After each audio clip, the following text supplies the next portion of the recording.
সামনে আসবে বিটকয়েন্স, যেটা অলরেডি চলে আসছে, আরেকটা আসবে, সেটা হলো ক্যাশলেস সোসাইটি। কি বললাম বলেন? বলদ বলবে যে ভবিষ্যৎবাণী করে গেল, আহলুল বলদ ওয়াল কিরদা, আহলুল হিমার ওয়াল কিরদা, তো এরা ভবিষ্যৎবাণী করে গেল। আরে বর্তমান সম্পর্কে তুমি খবর রাখো না বলেই তো বর্তমানকে ভবিষ্যৎ মনে হয় তোমার। এটা বহু কান্ট্রিতে অলরেডি চালু হয়ে গেছে।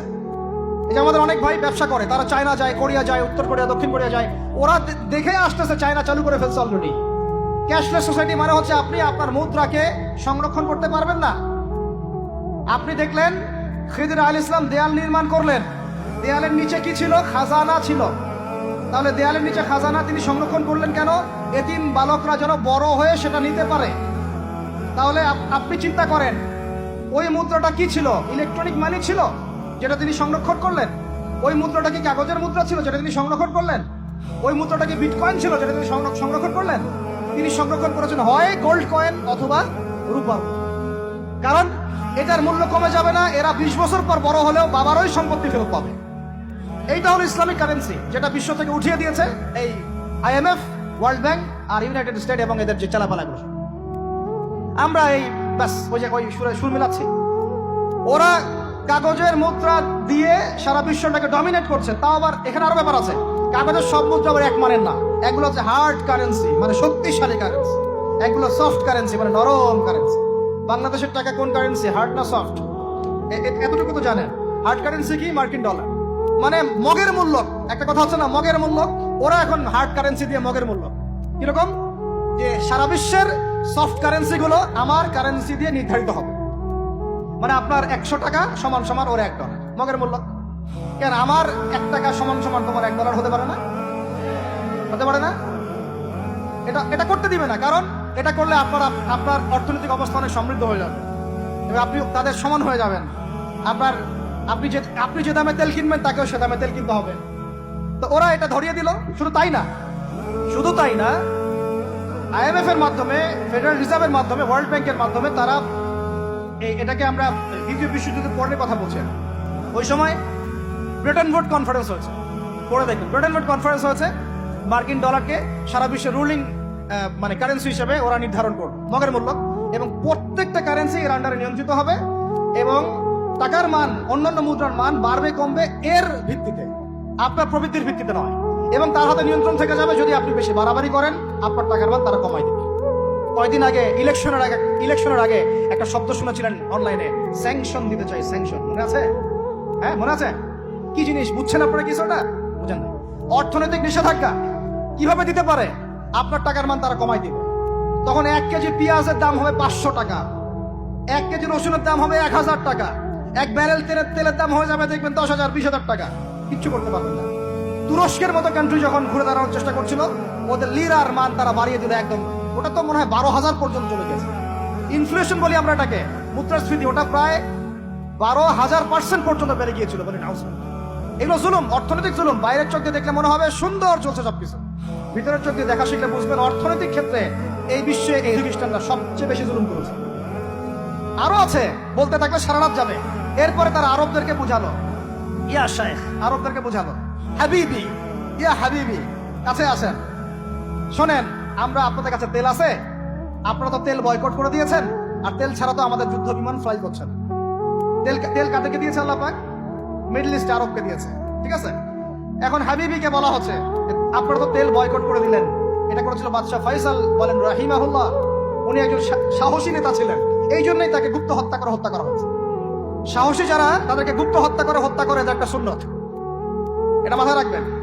খুব ট্যালেন্টেড একজন দেখবেন, খুব ট্যালেন্টেড একজন বিজ্ঞানী দেখবেন হঠাৎ নাই, তা পাশ করে মিসাইল এসে পড়ে গেল। এমন সূক্ষ্ম স্নাইপার দূর থেকে 12,000 কিলোমিটার দূর থেকে মেরে দিলে আপনার কলিজার মধ্যে ফেলে গেল।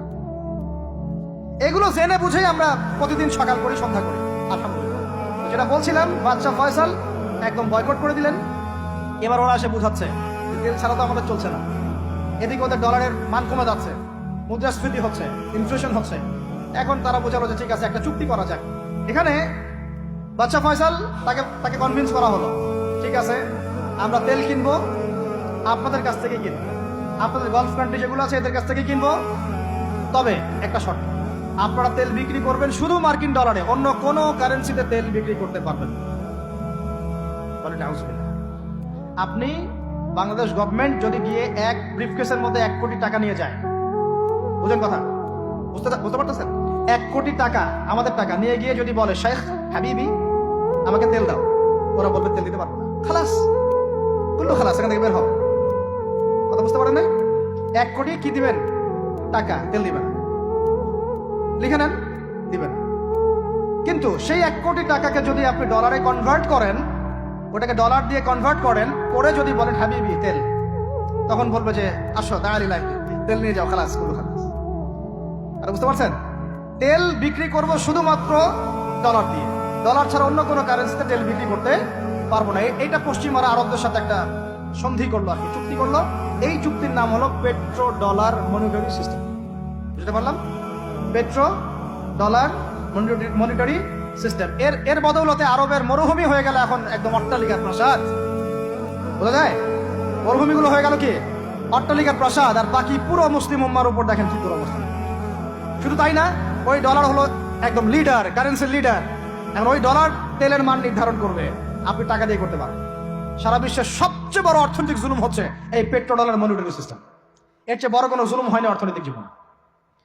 এখন অনেক ওলামায়ে কেরাম আছেন আপনারা এখানে, আমি জানি উপস্থিত, আপনারা একটু ফিকহের কিতাবগুলো মোতালা করে আমাদেরকে একটা ফতোয়া দিয়েন যে এইরকম মনিটরি সিস্টেম প্রণয়ন করা জায়েজ না নাজায়েজ। এটা আপনারা ফতোয়া দিয়েন, আমি ফতোয়া দিতে পারবো। আমি অর্থনৈতিক ভাষায় বলতেছি যে এই মনিটরি সিস্টেমটা পুরো বিশ্বে জুলুম নিয়ে আসছে। এখন আদতে, এখন শোনেন এই অংশটুকু শোনেন, তারপরে আমি শেষের দিকে চলে আসতেছি। আদতে এতে পশ্চিমাদের লাভ কি হয়েছে শোনেন। আমার কাছে এই যে ডলার, এটা আমি ছাপাই আমার দেশে, আমার কারখানায়। আমার খরচ হচ্ছে কাগজ, আমার খরচ হচ্ছে মেশিন, আমার খরচ হচ্ছে কালি। বোঝা যায়? বোঝা যাচ্ছে? আচ্ছা, এখন সেটা আমি বানালাম, ছাপালাম, গিয়ে আমি আরবকে দিলাম, তেল দাও। ওরা এই কাগজের টাকাটা নিল, নিয়ে রিজার্ভ করলো, করে মূল যে তেল, এই তেলটা মনে করেন তেল বা সোনা, তেল বা সোনা একই কথা, কারণ সোনার ফাংশন প্লে করছে এখন তেল। এখন তো যেহেতু গোল্ড দিনার নাই, দিরহাম নাই, এই তেলটা তারা নিল, নিয়ে ওদের দেশের আন্ডারগ্রাউন্ডে বাংকার আছে, গ্যালনকে গ্যালন তেল রিজার্ভ করতে থাকলো। এমন ভাবে রিজার্ভ করতে থাকলো যে বিগত আগামী 30 বছর যদি বিশ্বে কোনো তেল নাও থাকে, ওরা চলতে পারবে, প্লেন উড়াইতে পারবে। ওদের মিলস বন্ধ হবে না, ফ্যাক্টরি বন্ধ হবে না, ওদের ইন্টারনেট সেকশন বন্ধ হবে না, বিদ্যুৎ বন্ধ হবে না, ওদের কোনো কিছুই বন্ধ হবে না, কোনো প্রযুক্তি বন্ধ হবে না। এত তেল তারা এখন রিজার্ভ করলো কি দিয়ে? ওর দেশে ছাপানো বিনামূল্যের ডলার দিয়ে।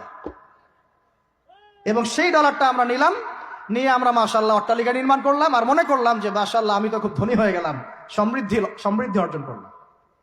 আদতে এখানে পশ্চিমাদের সবই লাভ। আমরা বলি না জালাও তাই কদু, সরি, আমরা বলি আম গেল সালাও গেল, তাই না? এখানে আমও তাদের, সালাও তাদের। আদতে আমাদের কিছু নাই। আপনারা হাসতেছেন, এইটা হচ্ছে সারা বিশ্বের সবচেয়ে বড় জুলুম।